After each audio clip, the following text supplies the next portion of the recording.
Well, good morning, Brew Crew. I'm Eric, N1JUR, and I'm with my co-host, or actually this I'm side. uh, I'm Shannon KC1 OHT here in the US or to Echo Zero Oscar Hotel Tango in the UK. Very cool, very good, very cool. Well, all right. Well, good morning. Like I said, thanks again for hanging out with us. If you're watching live, say hello in the chat as always. And if this is your first time here, welcome. And you're officially part of the Brew Crew. Thanks for joining. Who we got in the chat this morning there, Shannon? We got Roger, we got Jabberjaw Shannon, we got Ted, we've got Rabbit, and I think that's it. Ah, cool. All Everybody's right. sleeping in on Friday, I guess. Yeah, it's a slow morning. I'm feeling that kind of that. And, hey, it's totally okay. Eventually they'll realize that they've overslept their alarm.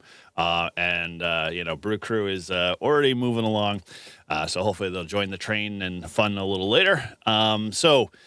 Yeah, for those, we'll just kind of do the usual here. If you're new to the Brew Crew here, this is all about real world POTA, where we talk about the wins, the slow days, which seems to be today, the weird stuff and lessons we all do only by learn by doing, as they say. So whether you activate, you hunt, or you're just POTA curious, well, heck, you're in the right place for sure. Thank you again for coming and hanging out with us this morning. Make sure you hit that subscribe and hit that notification bell so you do get notified when we do go live. But we're here every Friday morning, 10 a.m. So, you can always mark that on your calendars and grab your coffee every morning and flip us on while you're sitting at the job or listening to us in the background. And so, as we always like to do, we'll do a little quick housekeeping here. Sorry, I saw Ted's message there that got my eyes distracted a little bit. So if you prefer, we always have this in audio podcast format. So you can head over to your favorite podcast listener tool or streaming service and pick us up over there. Just search for Brew and Activate podcast. And that link is also in the description down as well. So you can always just download that directly to your podcast feed and spread the love, share it with folks. Let us know what you think of it. Every episode, we literally convert right to an audio file. So you can catch the replay any time of the day, and all throughout the year. So all of our back catalog is there and available. So if you want to go back and listen to any of those episodes, definitely you can do that. And as always, we've got a little bit of other, announcements. Shannon, you've got some stuff going on in the background, that you've been working this week from coming off the high of the YL POTA party there, which was a great smashing success and super exciting. And we're going to hold you to the once a month YL gathering, so, we're going to keep mentioning it until it happens. But you've got more going on. What's going on? Yeah, so International Women's Day Wild POTA Party was on Sunday. Went out to Minuteman National Park with myself and K1SOE for the YLs, and then also Adam, Alpha Alpha 1 November, and Chris, KC1 ULS, showed up with his dog Nero. And of course, I had Miles with me. So there was 4 of us there in the park, 4 hams. And we did a little activation. I made 48 contacts in like 2 hours worth of activating, which is actually a slow day for me in the park. But it was also the big ARRL DX contest. So a lot of people were kind of looking for the DX, not so much looking for POTA parks. But I did have probably one of my most interesting contacts, which was an contact with an aeronautical mobile station on 17 meters, which I don't Oh, think I've ever had an aeronautical mobile contact before. wow. And except for Carlos when he was parachuting, but that's parachute That's mobile, parachute not mobile. quite the Yeah. same. Yep. A little Um, slower. and I should have asked the pilot or the guy in the plane where he was. Like, I don't know if they keep track of the grid squares, but I'm kind of curious, like, how far away he actually was. I mean, Do you, that is close to Hanscom Air Force Base, so I don't know if he was, like, do you coming know in who there the call or sign was? Because it might be our infamous Ryan. He's always I on. I do know what the call sign was, yes. So maybe Was it? we could look that up. Okay. Well, if this rings a bell, Whiskey One SN W1 SNH rings a bell, then that'd be our Well, infamous lift. here, let me look in my paper Feel logs free, and I'll segue here real where quick. I made a note that said under the comments, "Aeronautical Mobile!" Exclamation point, because I was that excited. It was, November 1, Charlie Bravo Mike. Oh, Charlie Bravo Mike. Oh, I haven't heard that call sign, so very cool.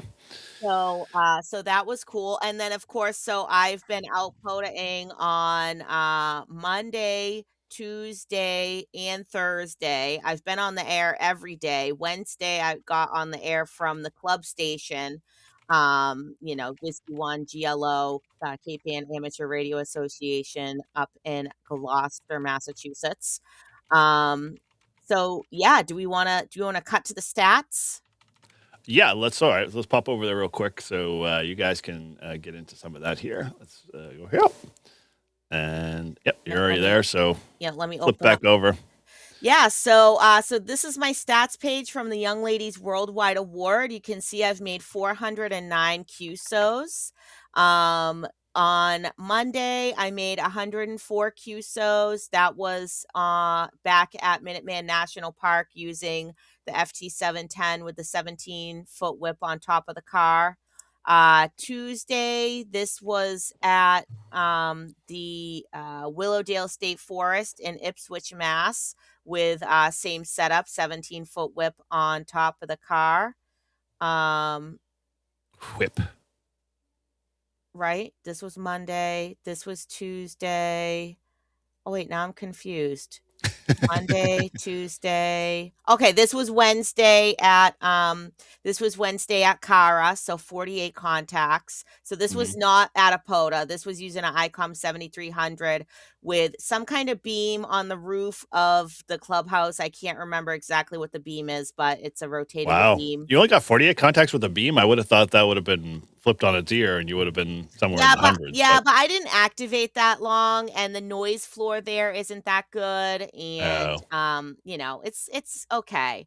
And then so this was yesterday, Thursday, at Great Brook Farm State Park, where I was on the air for, like, 2 hours and 45 minutes, and the pileup did not stop.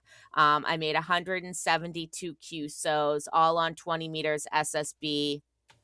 You can see the breakdown here over the past 4 days that I've been on the air. When I was on 20 meters, I made 172 contacts, 15, 94, 10 meters, 72 contacts, and 17 meters, 71 contacts. All of those were on SSB. And then you can see the country breakdown. So 259 contacts from the US of A, 23 from Germany, 16 from Italy, 12 from France, and it goes down from there. And actually, thanks to this event, I had 2 SSB contacts with Turkey, which is Wow. a country that I had never contacted before. They also confirmed the contact in QRZ, so that made me eligible for Worked All Continents for phone, which I didn't have before because I didn't have Asia, and Turkey counts as Asia. So that was very exciting. And then I think there was something else that I got for phone as well, thanks to the event. It might have been Master of Communications Europe on phone. Okay. So I put in for those 2 awards on QRZ. So it has been a very successful event. It's not over yet. It's only Friday. The event ends on Sunday. So if you haven't gotten out there to hunt the ladies, then I highly recommend that you get out there and get on the air. I want to trying to see how I can do this without there you go. This is what I want to show. So this is the main page for that YLWWA. So you can see, 1,000 or 181,000 QSOs have been logged for that. 35,000 hunters, That's awesome. 199 countries, and you can see there's 64 activators on the air on all different modes. It says the band, it says the mode. They're on SSB, they're on FT8, they're on CW. So get out there and get hunting, guys. Yeah, I'm going to throw a little caveat here. Not going to put Shannon on the spot there. So if you ladies are looking to get doing this, because I know Shannon Jabberjaws is in the chat, she does paper logging. This event, you got to use your phone or you got to log online because that's how they run it. And so I would suggest if you're interested in doing this, and I encourage you to do it. Yeah, definitely, and ladies only, obviously. But well, I'll answer that question in a second, Rabbit. The you reach out to Shannon. She can help you with this really quickly because I know I had POTA Power reach out to me asking like, how the heck do you set this stuff up? And I had no idea. And so Shannon's Yeah, mastered this and figured it out. so for any ladies out there that might have questions, uh so it is a little bit confusing to know where to go to log if you are trying to log directly on the platform, which you can do. You don't have to hook it up to N1MM or any of those other contest loggers. If you're doing SSB or even CW, you go, once you're logged in, you see your call sign up here in the corner. You just click on that. Okay, you have your little dashboard here, and this is the part that was not intuitive to me. You have to click right here where it says Young Ladies Worldwide Award 2026. You click on that, and that takes you to this screen where you have your logger up here right at the top. So you can enter the call sign that you're logging. You can set it up so that you have your band there all the time. You have your mode there all the time. You have your transmitted and received signal reports right here. It has your date, it has your UTC, and then you just add QSO. You can also send your own spots. So Cool. you put your call sign is right there. You put the frequency, you put the mode, and you send your spot. So Very cool. once I figured that all out, then it was it was easy. Yep. And so Shannon Jabberjaws posted in the chat. She was saying how she didn't download the software. If you don't have an electronic logger, you You don't don't need need one. the You software. don't need one. That was the confusing part for me because POTA Power reached out to me asking me about it. I had no idea, and Shannon figured it all out, and she already knows how to do this. And it had nothing to do with me. They were just asking me because I tend to track the technical support questions a lot of times. So yeah, definitely easy to do from your phone. And so yeah, it shouldn't stop you from being able to log and be part of this awesome cool event. Yeah, so, I've been logging it all on my phone, which is sort of a double-edged sword, right? Because, It goes against everything you're being yes, cyber. because, then I'm doing POTA, right? And people are saying like, "Oh, I'm park to park. This is my park number." And I'm like, I'm not even taking the park numbers because I don't have Right. anywhere to put it on this logger. And no, Shannon, so you do not have to be in a park to be an activator. This is not a POTA event. This is just Young Ladies Worldwide Award. They just want ladies on the air wherever they are. I personally am just choosing to do it as part of POTA activations because I don't even have a station set up at home right now. My wire antenna is like completely broken. Everything's a mess. So I don't even really have an at-home station. I'm just doing it at POTA parks. And then I get, it's like kill two birds with one stone. Yeah, definitely. I spot myself on POTA and I spot myself on this, and that's how I get a 3-hour pileup. Yep. And she takes it all back to the bank with her. So very cool. Or the paper log, whatever you want to call it.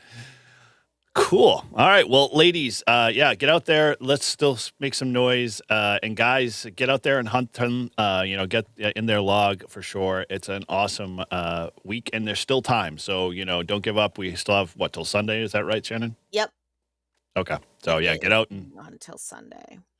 Cool. Yeah, so get I'm out there. assuming that's Sunday UTC, which is Noontime or 11. Yeah. Yeah. Okay, well, you definitely have some time, so get out there. And I know it's, at least here in New England, it's going to be raining, so they'll be indoors, I'm sure, activating. But put out the call and hit the spotting page and let's make this fun, because those stats are nothing to laugh at. They are definitely strong, and the QSR rate was crazy. Looking at like per hour, 4,000 and every hour. That's Yeah, impressive. that's what the max rate is saying, 4,287. Over 5 So, days, which is pretty good. yeah. A lot of contesters were killed for that, but look at the power of the YL. You cannot deny it, as they say. All right, cool. Well, there's that. I just wanted to kind of do a real quick plug because it seems to be taking off here, which I'm super excited to see and happy to hear. Really quickly, for those that may have been paying attention to the channel here, you might have heard about the 5-2 challenge. It was posted up on QRZ. Mike, the creator, N2MAK, has set out a 52-day challenge. And I have taken it, the mantle up, and said, I'm going to do this every day. And I'm going to log in it. And I have to tell you, it's been a freaking fun blast. It's always really cool. I've made a lot of new contacts with a lot of new people in the area. And every time I get put a call out in CQ, I get it back like, oh man, I've been waiting for people to like make noise on 5.2, and it's just kind of crazy. So it's starting to take off. Head over to Mike's channel, just look up N2MAK, and you'll see the 5.2 challenge. It's gotten some traction now. I think Mike shared a link with me.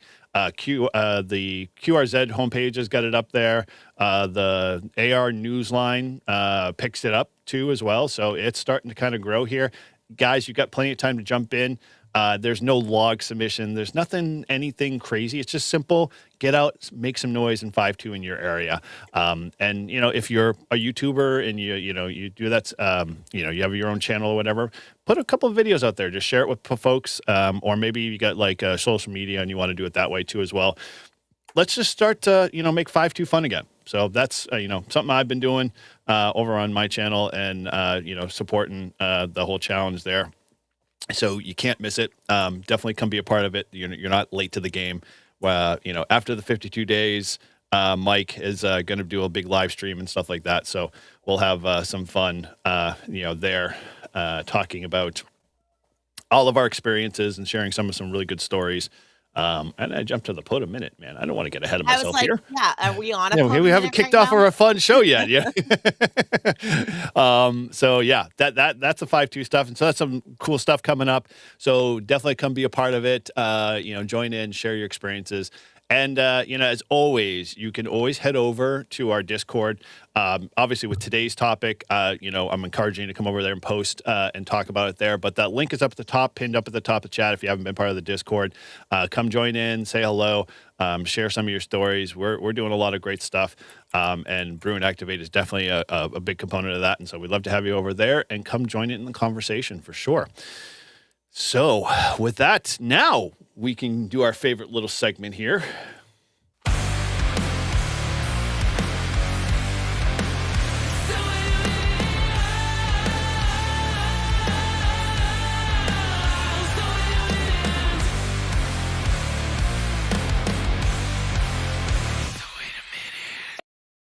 All right, there we go with the rock on horns.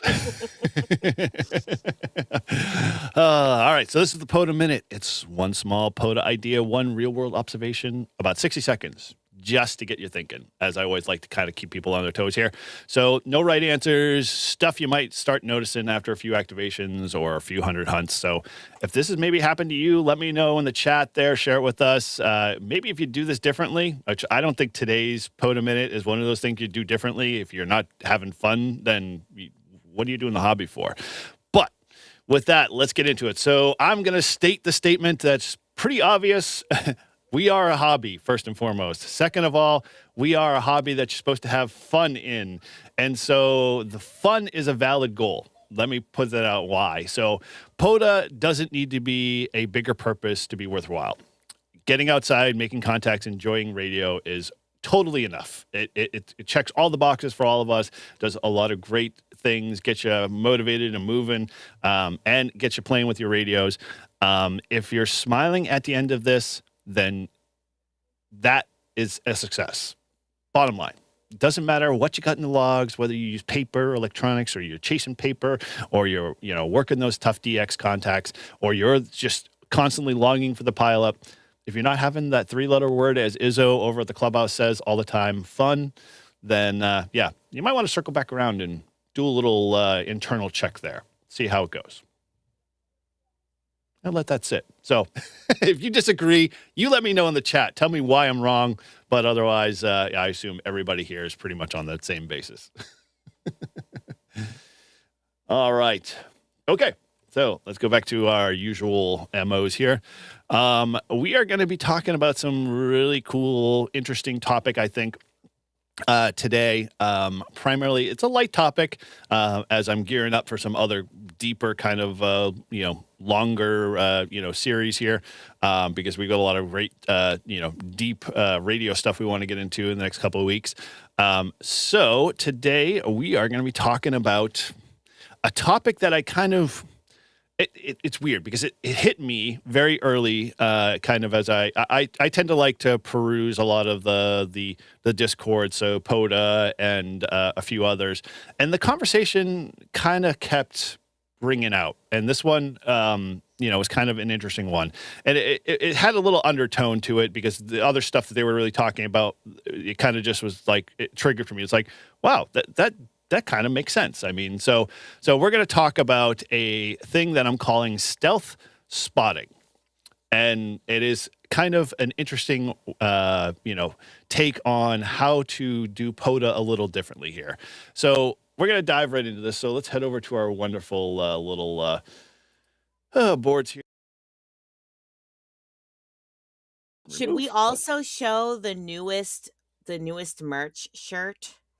Oh, okay. Yes, if we must bring that to the attention. I'll have to pull it up Of here. course, we So have say hello to a bring it few to the folks while I'm doing it. attention. Yeah, Go we've ahead. had, a bunch of new people join us. We got PRK Radio, we got Ed W9US, we got LB4FH, and LB4FH said something about can't do 14652. The Hunters organization own those frequency here.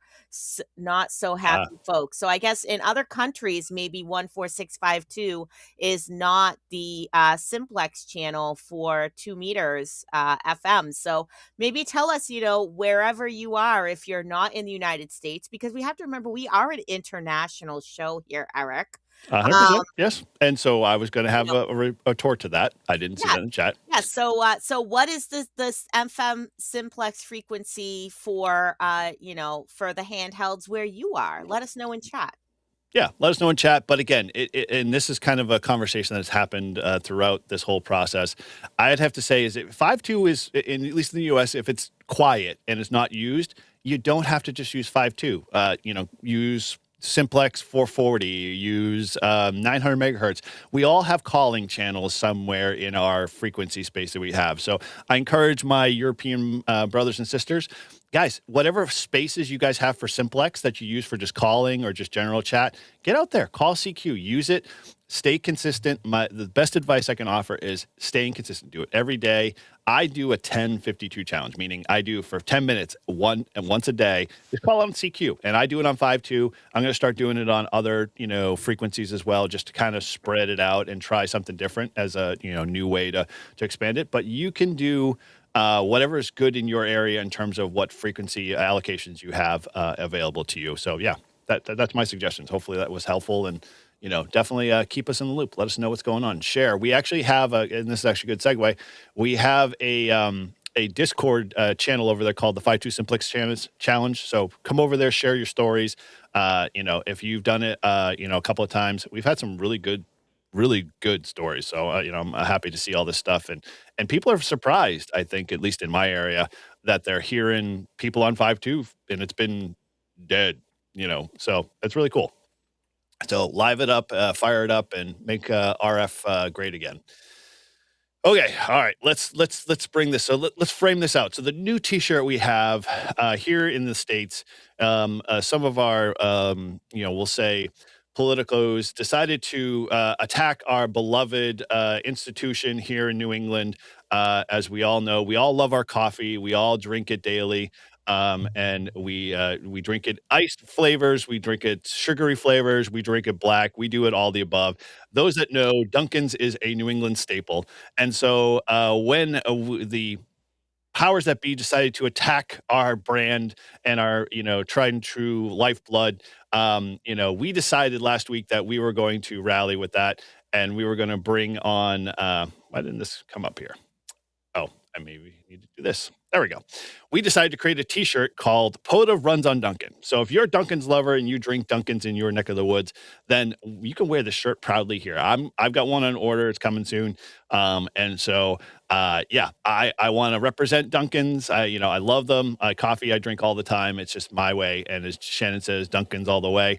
100%. And so we got a little POTA Runs on Dunkin' T-shirt, an homage to our lovely hobby that we all truly love for POTA. And now you can wear this proudly when you're out there activating. So yeah. Yes, I need to get one of those. And actually, so I was just talking to Eric before the show. I'm gonna have to start making some of these shirts in kid sizes because Miles says that he wants a ham equipment shirt.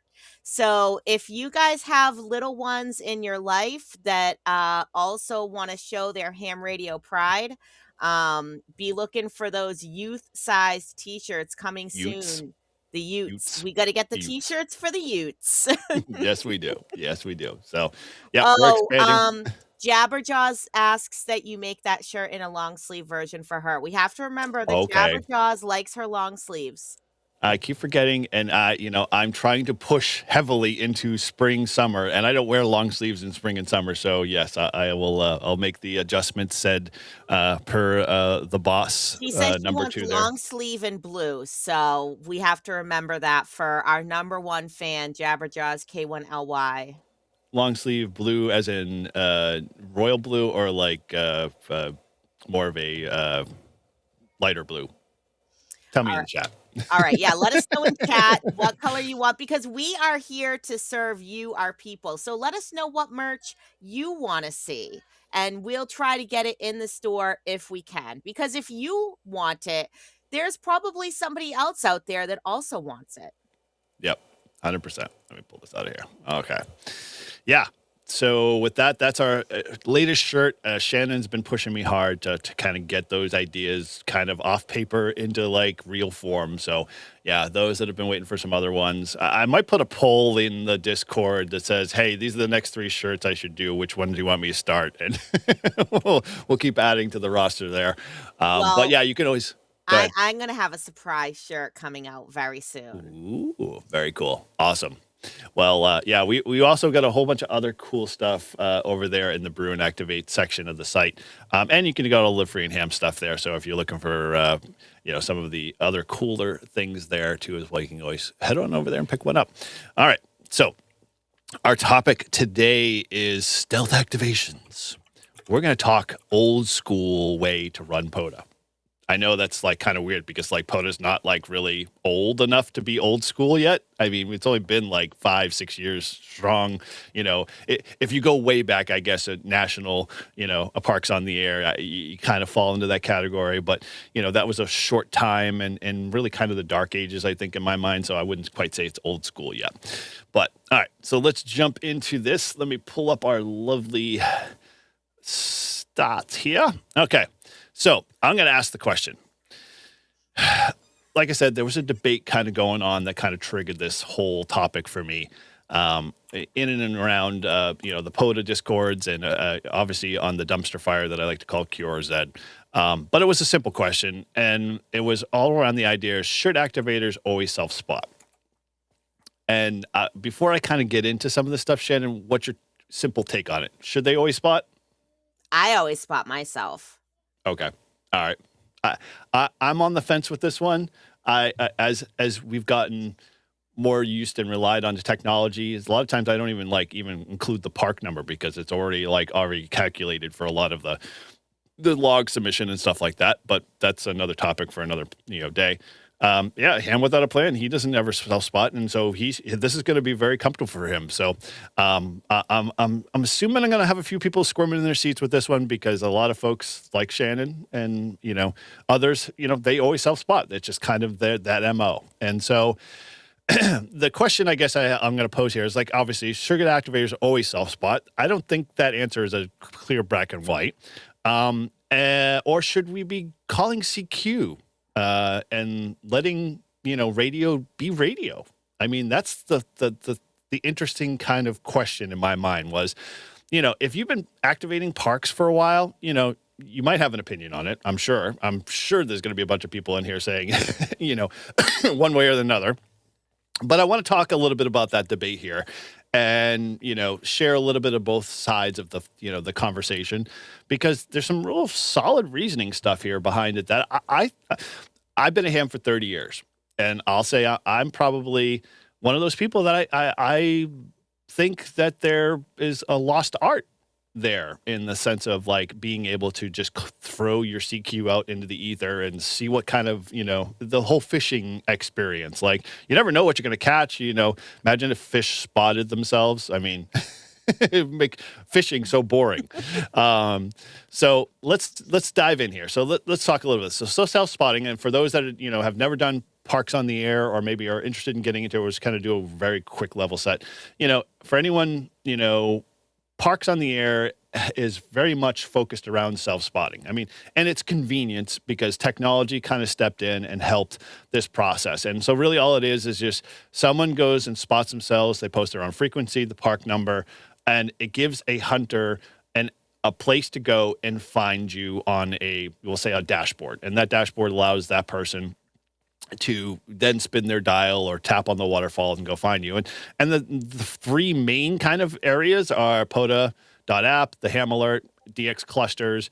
And I haven't done APRS yet. It's on my bucket list to do, but people have spotted themselves via APRS and use it sometimes as a way to get out there. And it really is it's kind of almost like a recipe for success guarantees. Like nobody's at a frequency spot. You all of a sudden spot yourself. You get a huge pile up because people now all of a sudden, I've got a confirmation. All I have to do is go to that one spot and Shannon's going to be there.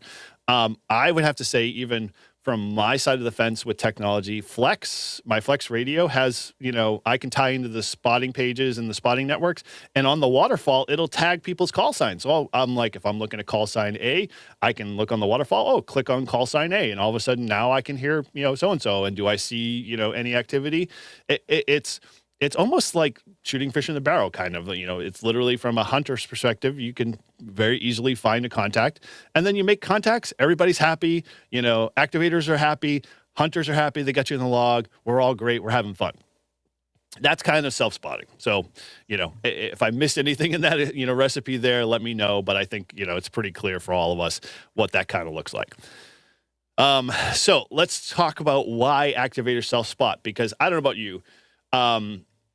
For a while, it was always kind of communicated, and I did it myself too in teaching people about POTA when I was doing it very early on with a lot of clubs. I always encouraged people, and it was always the attitude to encourage folks in a positive way. Go spot yourself, because a lot of times contesters are like, oh, no, you don't spot yourself in a contest. That's illegal, and that mentality was kind of there. But when POTA came on the scene and it was available, a lot of people, including myself, we were encouraging folks, head out to the spotting page. It makes it way easier. You get to feel that pile up fast. You get to be part of that whole process. And it really just made the whole experience fun and easy for all parties involved. And, the one thing that it really helped, I think, a lot was our QRP stations. Those that run QRP, let me know in the chat, type QRP if you're a QRPer, that, you guys are running, very low wattage, low power, and sometimes you get trumped by other stations, or you can't be heard or whatever. And so it makes it easier for a hunter or someone like myself just spinning the dial to literally just go ahead and pick things out of, out of the waterfall, or be able to hear that station that might not be there, or be able to adjust my filters and pull them out because they're a little bit low power station. So it's kind of been the norm. When you meet new hunters or when you meet new activators, Shannon, what do you tell them when, you're giving them a little bit of advice to go out to, start their first POTA?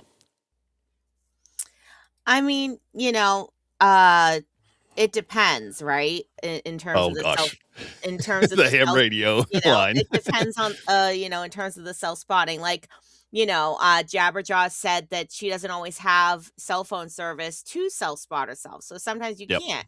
Around Mhm. here, we were talking about this earlier, that it seems like, our POTA parks are not super rural, so they tend to have good cell phone coverage everywhere, so we kind of always have the option to spot.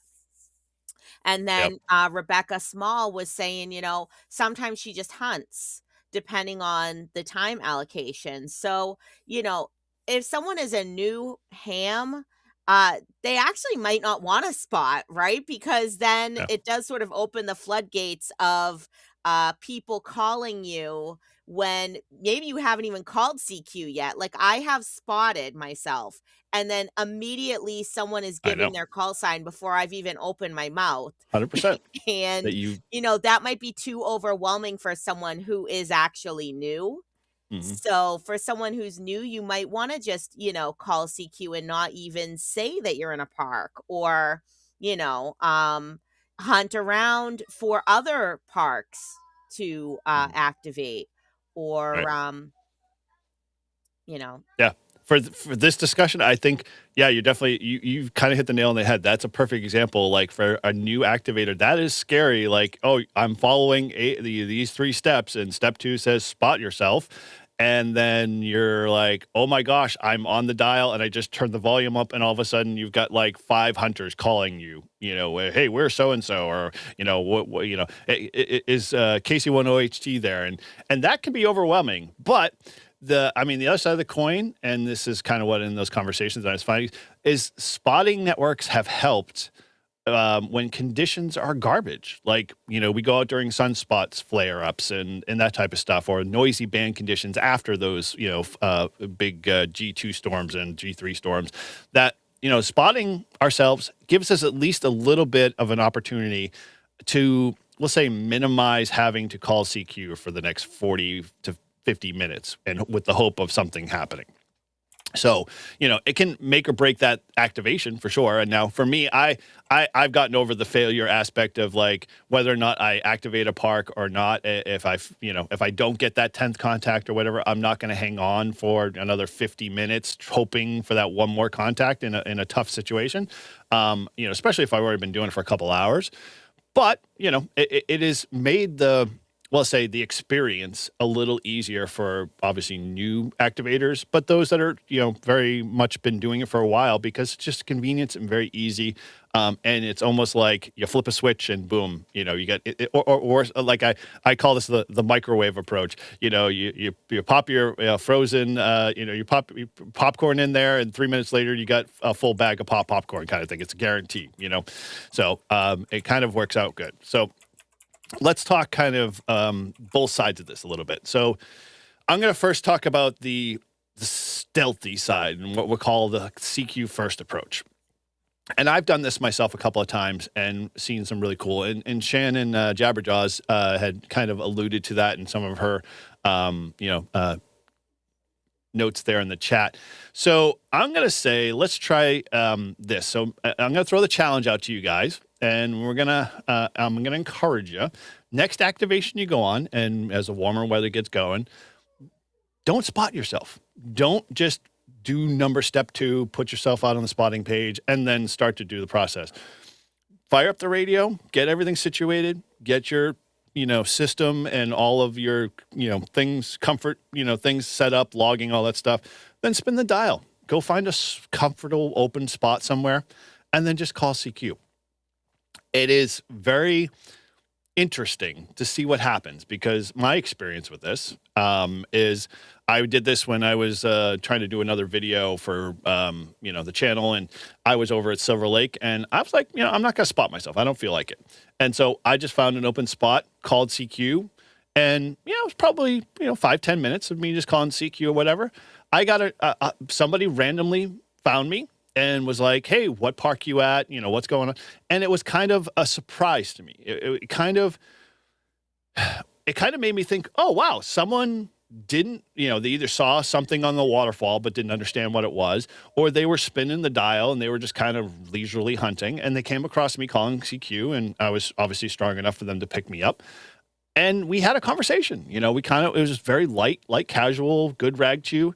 And he basically was like, "Oh, cool. Well, good to see you. Thanks for being out there. Blah blah blah." And then I kind of rolled in. And then like a couple minutes after that, then the pile up started to build, because somewhere along the line, what happens is typically a hunter will post you up on the spotting page if he doesn't see you there, and then that starts the deluge of the waterfall, the whole pile up process. But I still believe, and let me share this kind of thing with you, because like I said, I've been a ham for 30 years, and my original ham life started out without waterfalls. Like, there was no SDRs. There was nothing like that on the general commercial market for any regular ham to get his hands on. And so all we had were like the TS 590s and, the frequency display kind of radios with all the knobs and filtering and stuff like that. It was the dark age. No, dude, it was great. It was great. Like, it wasn't the dark ages at all. Like, I said, I got to flip that on its ear, because I think that's wrong. But I need my waterfall.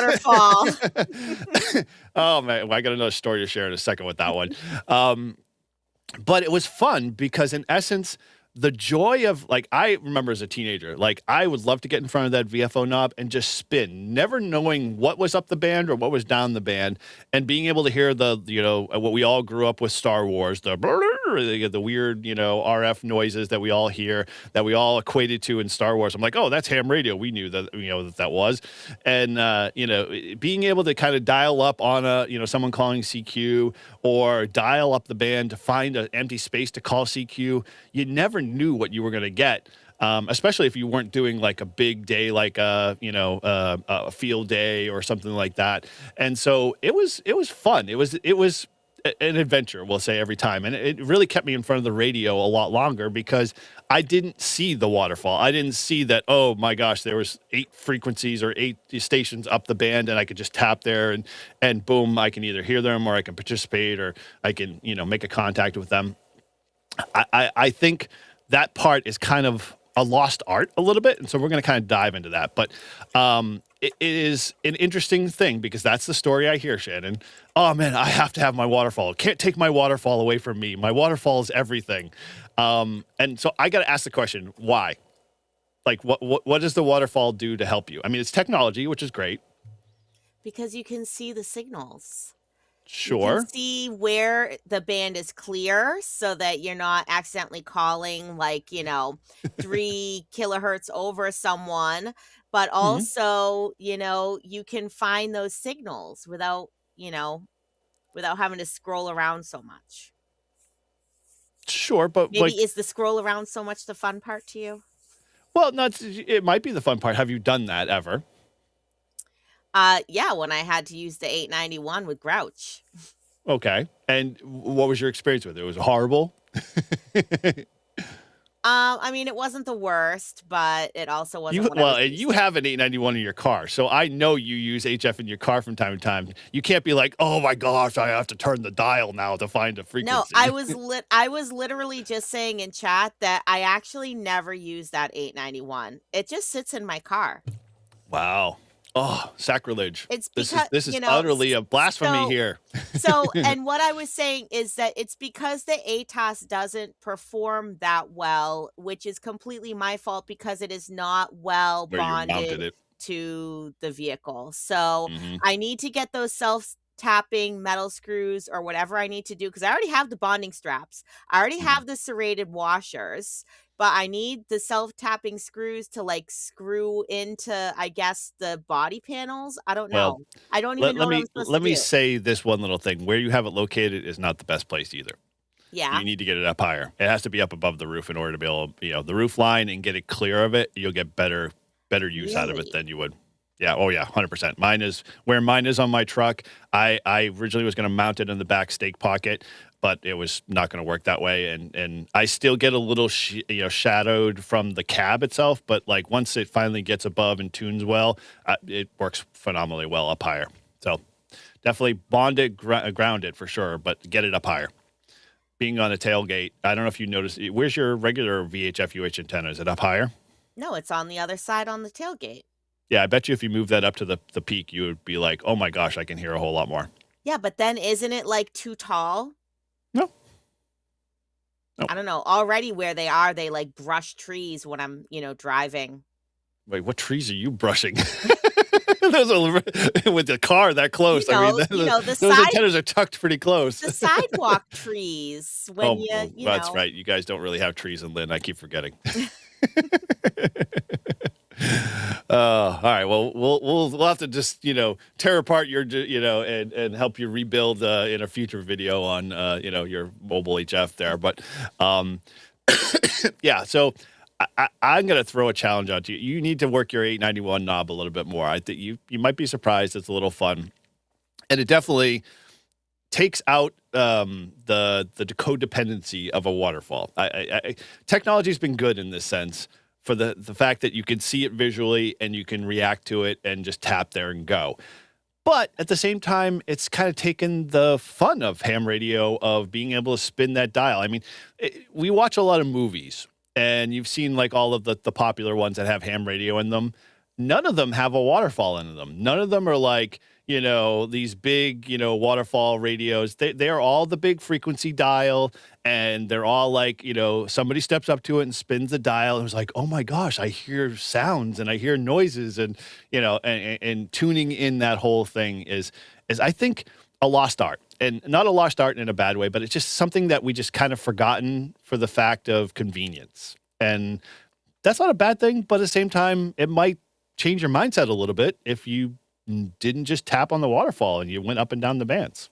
I don't know. What do you think?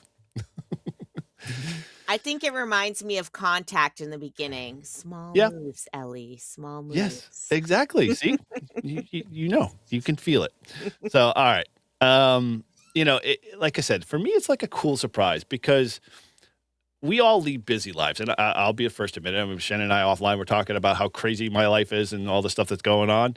But a lot of times, like my flex, I have a flex because the convenience of the waterfall. I've got the whole freaking spectrum in front of my, screen if I wanted to see that. And I could see anywhere on the bands, no matter what it was.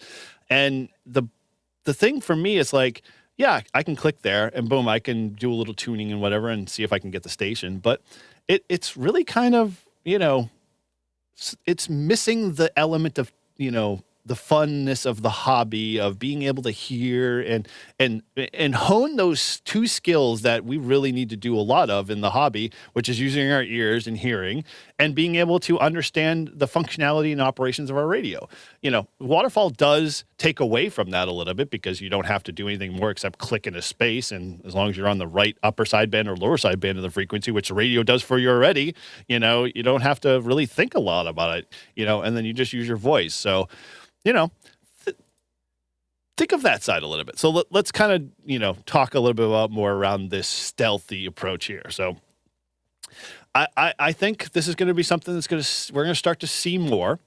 I mean, we're already starting to see a little bit of the contest stuff creep into POTA a little bit with the people that are contesters and how they run their activations. I mean, I'm seeing a lot more activations out there when I try to reach them. They follow a clear, process, and good or bad or indifferent, can make hunters, be a little more antsy or a little more, aggressive or whatever. But, from a standpoint of, trying something new, I'm going to encourage you guys, like I said, just try this in your next activations.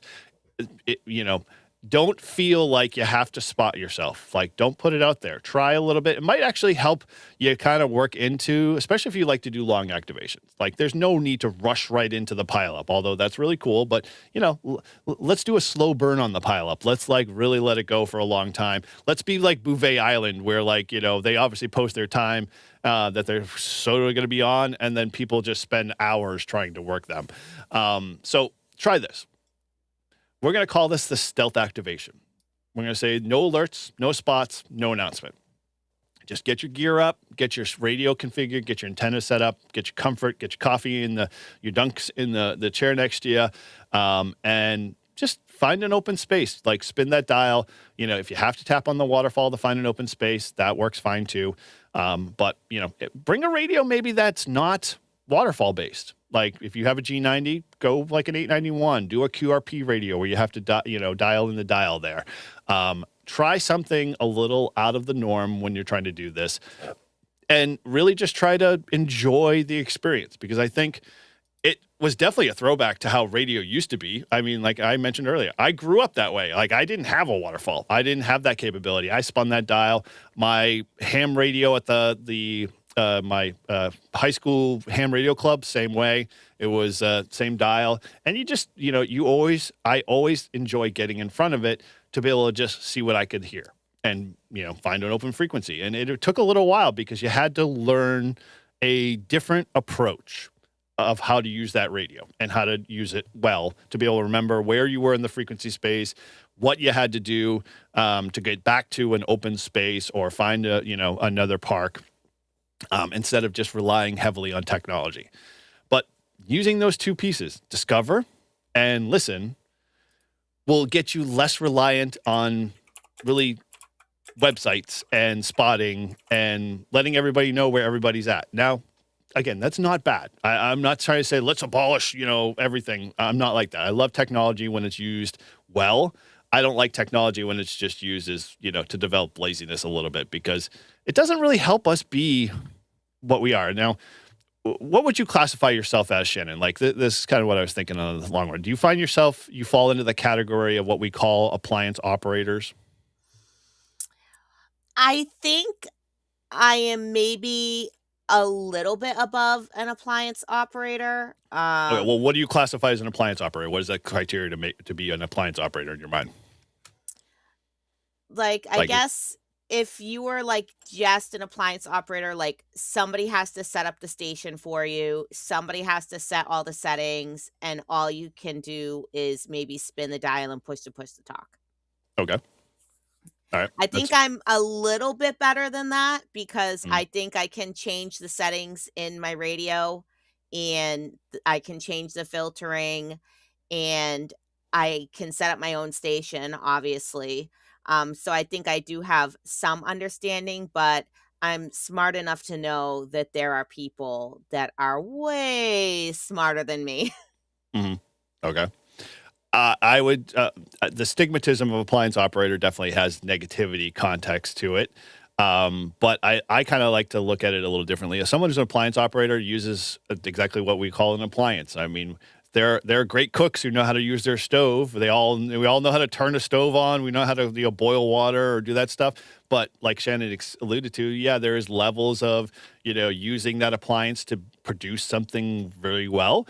I think in ham radio, the art of building your own radio and that whole aspect of it is no longer widely available, although we have the QRP segment, which I'll put it aside right now because that's more of a hobby kit building stuff. But like on a commercial basis, if you're buying a commercial radio, a lot of us aren't modifying those. We're not putting in crystal sets. We're not putting in filtering, because it's all built into the radio. There's nothing for us to do to tear the cover off to be able to go into it. And if it breaks, we send it off to go get it fixed, because it's usually under warranty in most cases. I think the way I view appliance operator is someone who has a different level of skill, like Shannon said, of being able to adjust their radio, being able to, understand the knobs, how to use AGC, all of those things. Those are all kind of appliance functions. Same thing on your stove. We all have that ultra burner. We all have a simmer burner. Like, hopefully we're not all just putting everything on the simmer burner and hoping our food will cook sometime, down the road. We understand how to leverage those, capabilities. Same thing goes kind of with our radio. So as an appliance operator, I feel like we have a mindset that we should think about using our radios, obviously for what their purpose is, to communicate on and get out there and play on and put RF out there. But at the same time, to understand them a little bit better for whatever, issue or scenario should arise, because as we talked about in previous episodes and talked around, is understanding your radio, understanding mics and all that stuff. That's something you just kind of build upon, and it becomes a little bit muscle memory as you kind of evolve and become better activators and operators. But I think as a generation, we'll say, because we're that 30 to 50 group that is the younger folks that are out doing the POTAs, that are out having fun, and out doing all of those soda-related outdoor activities with radio, that we have to, or we have I think, a goal, long-term goal, that we should all be very familiar with the stuff that's out there. So like you probably bumped into a few smarter people that know their radios, like a certain brand radios really well. Like, I mean, we relied on you heavily for the DX10, like when we did the 24-hour POTA, because a lot of us, I lost all of my muscle memory for my DX10 because I didn't use it for a long time. But you knew it very well, and, you were the authoritative figure on it. And I would still say you were an appliance operator, but you were an advanced appliance operator in the sense that you understood how to make those adjustments to be able to get us in a different place. We need to be able to take all of that information and all of that knowledge and pass it on to the younger groups that are going to be stepping into ham radio in the future. And that kind of goes also with this kind of way of how we activate radio and how we get out there. I mean, there's nothing wrong with technology. And I'll say that. I'll be the first to say that all the time. I use it in my life. I'm a professional in the technology field. I use it all the time. I love to use it and leverage it. Obviously, some of these, info graphics are all used using technology and AI. I don't spend hours creating this, guy. Sorry if you. I just want to let you know up front. AI helps in creating these great thumbnails to make things a little easier to kind of explain. But with that, it's, one of those things that every time I am learning something, I try to pass it on, try to encourage people to learn more about it. And this is just one more of those things. So we need to use those ears. We need to use our skills to spinning the dial and trying to not always rely on technology to kind of guide us. Like, because if it went away, and you had only the frequency counters, my gosh, what would you do? Like, would the world end for you? No.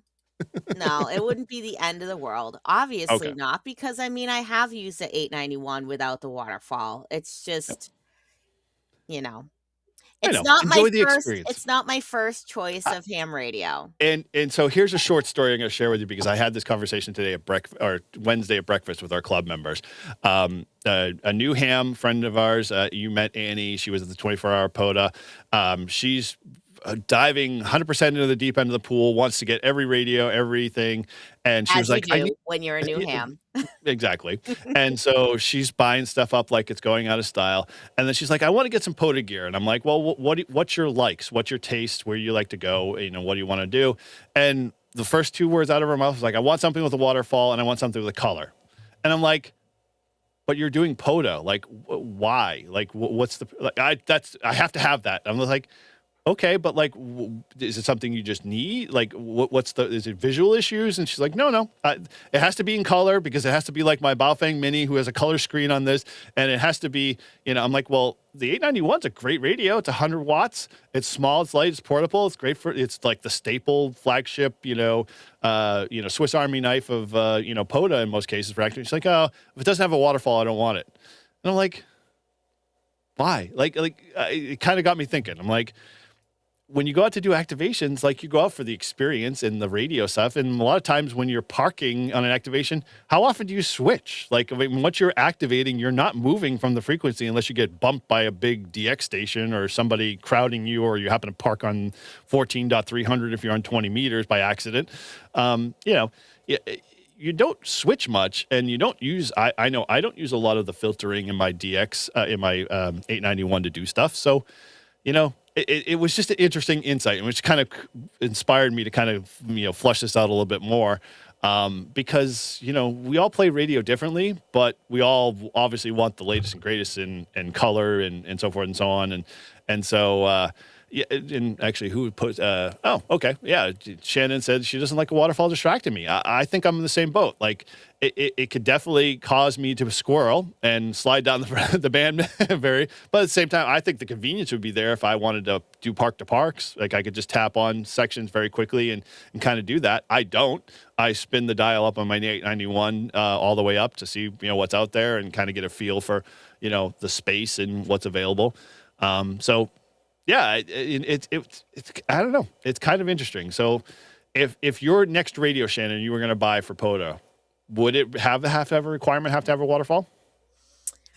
Um, Probably not, because I don't know what is the next radio that I would wanna buy for POTA, because I already have a FT710, and that's such a good radio.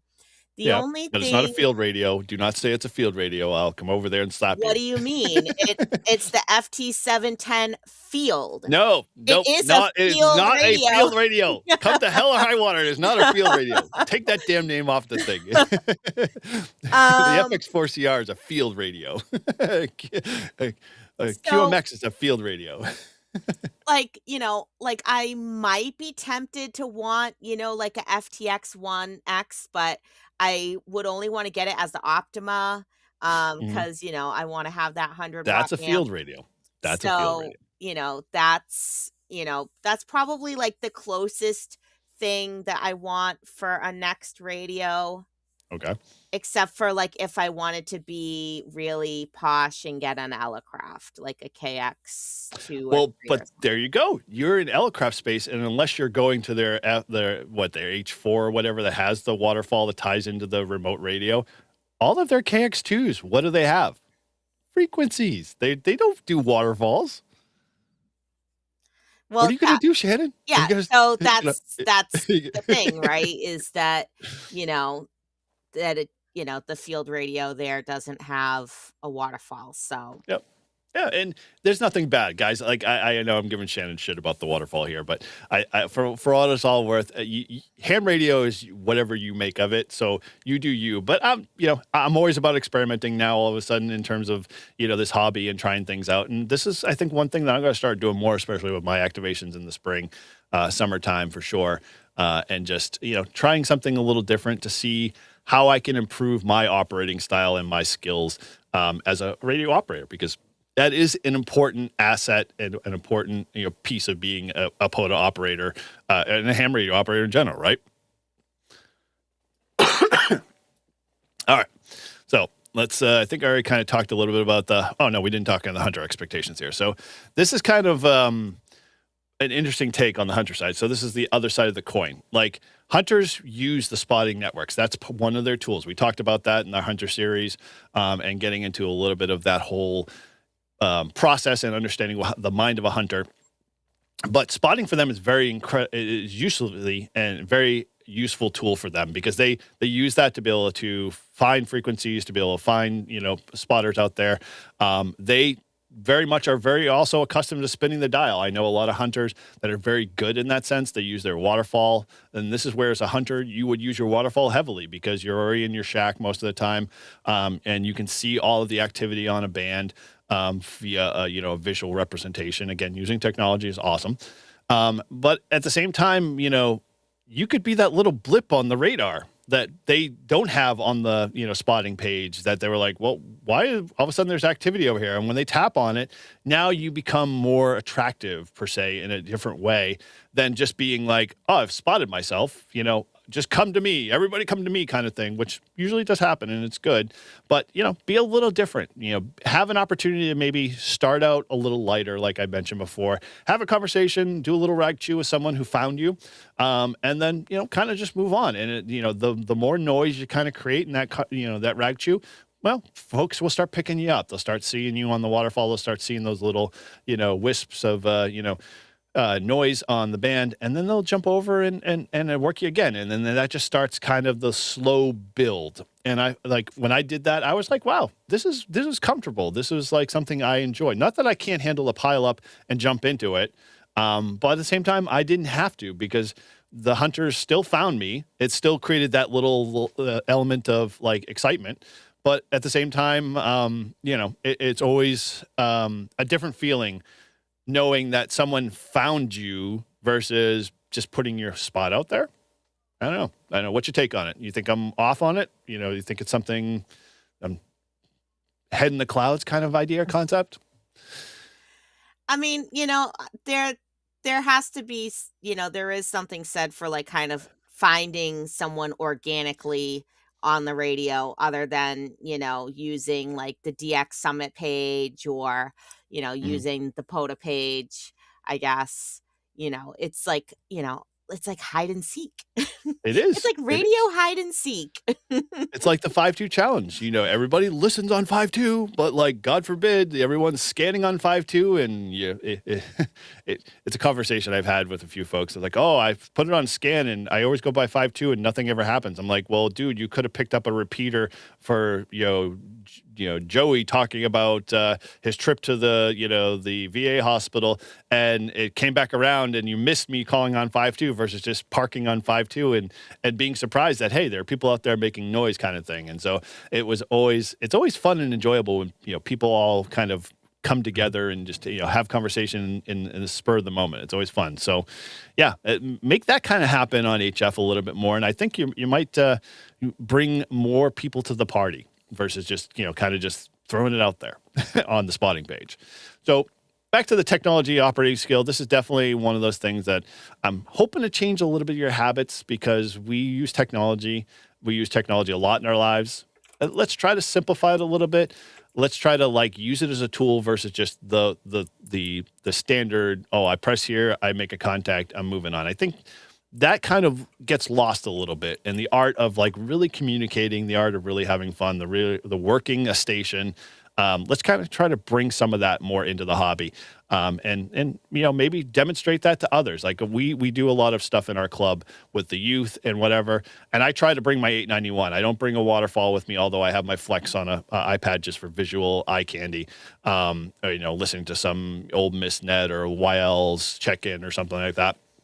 But I'm always dragging them over to the 891 and letting the kids spin the dial. I mean, that is something amazing, because we do it with CW too. Like, you put a Morse code key in front of a kid, they're like, "What the hell is this? This is really cool." I mean, Shannon, you were at the Discovery Museum when we did that with the 4-H. How busy was the CW table? Oh yeah, the CW was the longest, most exciting thing that the kids wanted to do. They were lined up for it. I feel like we need to have like two of those tables to Yeah, try to split the line and, exactly. get so that the kids aren't standing around waiting for that for so long. Yeah, but Um, they love the hands-on aspect of it, the tapping, yes. understanding Morse code. Same thing, kind of visual dial, spinning that dial. I mean, you were over at the Discovery's HF stage. They didn't have a waterfall, right? They had the old 590. Was it that the regular frequency? I can't remember what they had. Did they? Maybe they had a waterfall. I don't remember. But yeah, maybe getting their hands on the dial, letting the spin, see what's going on. That I think brings back the excitement and the funness of the whole hobby. Um, you know, Other small kind of things. It makes spotting. The spotting and technology makes it incredibly easy for hunters to find. We all know that. We all benefit from that. I use the spotting page sometimes when I'm trying to do park to parks, simple and easy. But it also means there are fewer people listening. A lot of people just we have 10 minutes in our day and we got to do whatever. So we'll jump on the tools to find out where people are, to make a few contacts just so we can play ham radio a little bit in our lives. Stretch that out a little bit. Try spinning that dial, bring a little bit different level of excitement in. And you might appreciate radio a little bit more because it requires a little bit more of attention and focus. I mean, that's kind of, I think, a big thing for me, because I can get super distracted, get on the squirrel train, and I'm everywhere. I'm over here on FT8. Oh, I'm over here. I'll just click part of the waterfall, and I'm jumping around, and I'm not really enjoying radio. So that's what I'm hoping to kind of get you thinking. Let's, we already talked about the spotting websites helping us, but let's not rely on them 100%, as the only way we make contacts. Try these techniques, try these skills a little bit and see, what you make out of it. And if you've done it and you've got a great story, definitely head over to the Discord. The link's pinned up at the top of the chat there. Let us share that story with you, and we'll share that story next week, because we're going to kind of, dive into more radio stuff as always in POTA, because we love doing this stuff here. And I don't know, I'm enjoying these topics. Hopefully you guys are. And it's definitely a fun, different spin on, ham radio and POTA, as we always just do, because we all love POTA. We all get out there. We all talk about in our coffee circles and hanging out at the, our craft beers, hangouts and stuff. That, we talk about all of our great, war stories of, I worked this station, or I had this pile up and it went X number of hours, or I had, it was a slow week. I only had 48 contacts. I usually get 175, that whole kind of conversation that we all share. So to wrap this up, at the end of the day, spotting, again, guys, it's just a tool, just like everything else that we've got out there. It helps us as activators. It helps the hunters. It gets more parks activated more often, which is one thing that I love about it, because it lights up the bands. It keeps it super active. It gets more people excited, because those that don't do POTA hear this stuff on the bands as they're maybe kind of, tapping around the waterfall, whatever. And then, they get a little bit more excited. They like, oh, I want to try this. And it just kind of feeds itself in this, self-feeding kind of cycle. So definitely keep going, keep spotting yourself as you can do it, because a lot of the apps are getting smarter. Polo's getting smarter. I think hammers are starting to offer now self-spotting, if they haven't already. And, do it. But at the same time, mix it up. Try something a little different, guys. Just call CQ. Go back to what used to be like a little bit, in the sense, and try it yourself and see what see how it works out. Let us know in the chat. Let us know, obviously, in Discord, if you've tried this or you're going to try it. I want to encourage you guys to keep going and try something and continue to work your POTA muscle, and get going there. And so, I guess the bottom line is back to the whole fun slide. If you're not having fun, then why are you doing this hobby? All right. Well, guys, thank you again for hanging out with us with this episode. But Shannon, any last minute take on this, or am I off base? No, not at all. I think you are completely right. Sometimes we do rely a little bit too much on the waterfall, and like you said about getting distracted. Sometimes when I'm doing, my own little activation, and then I might see this really strong signal, and I kind of want to know what it is. Gotta touch it. Yeah. So, then you scroll up to go see what it is, and then, it was nothing, and then you go back and somebody else took your frequency. Oh my gosh, that is perfect. That's exactly what happens. I've learned to stop doing that, just because I lose my parking space, kind of thing. Yep. Never leave the frequency, because somebody will take it. Yes, 100%. 20 is only so big, and as POTA keeps getting bigger and bigger, you will lose your spots very fast. All right. Well, guys, thank you again for hanging out with us today. And I appreciate you. If you guys love this topic, if these things kind of excite you, inspire you, let me know in the chat there. I appreciate the feedback as always. And as like to say, heck, check out all of our shirts and merch. I mean, obviously Shannon and I are kind of ramping up the machine there a little bit, and we're looking forward to make some new stuff. So hopefully you guys, and she's wearing her YL shirt. Yeah, I'm wearing my YL, hear me roar. I am on the activated, logged, and packed up shirt. I love this shirt. Nice and comfortable. Brew and Activate, focused, and what I'm going to be wearing on my next POTA event for sure. So go check all that stuff over at liveFreeandHam.com/shop. And there's the koozies. There's a whole bunch of stuff, guys. It definitely helps support the show here.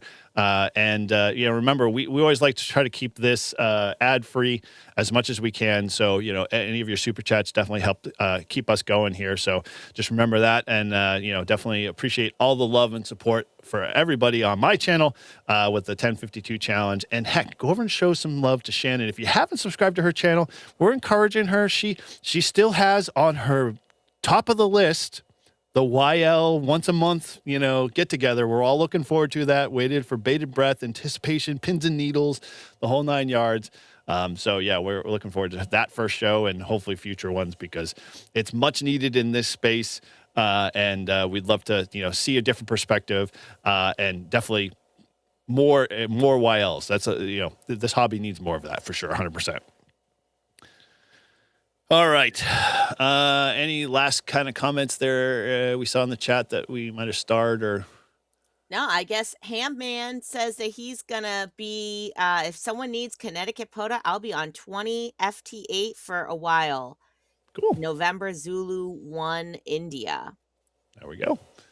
All right. Well, so everyone go hunt Hamman. Yes. Get him on an FT8. I'll definitely pull him. I don't know if I'll be able to hit you on 20 around here, but. And Hamman also said he loves his koozie. Very cool. Awesome. Yes, you can get your koozies over at liveFreeandHam.com/shop for sure. All right. Well, as we always like to say at the very end, that Shannon does not have typed in her little script I there. think I know it now. All Keep right. the Well, I got radio to start it on. out here. Thanks for hanging out with us today on Brew and Activate. And so remember, Keep your radio on, keep the push to talk down, and POTA on. yes, there you go, babe. You got it. Later.